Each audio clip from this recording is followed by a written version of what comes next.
Service in Milwaukee, Sullivan has issued a severe thunderstorm warning for east central Dane County in south central Wisconsin, northern Jefferson County in southeastern Wisconsin, southern Dodge County in southeastern Wisconsin, until noon. At 11:29 a.m., a severe thunderstorm was located near Waterloo, moving east at 30 miles an hour.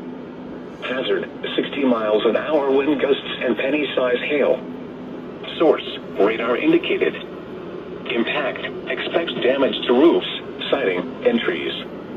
Locations impacted include Watertown, Lake Mills, Marshall, Waterloo, Johnson Creek, Axonia, Rome, Lebanon, Milford, Richwood, Hobbleton, Pipersville, and Helenville. For your protection, move to an interior room on the lowest floor of a building. Large hail, damaging wind, and continuous cloud-to-ground lightning are occurring with this storm.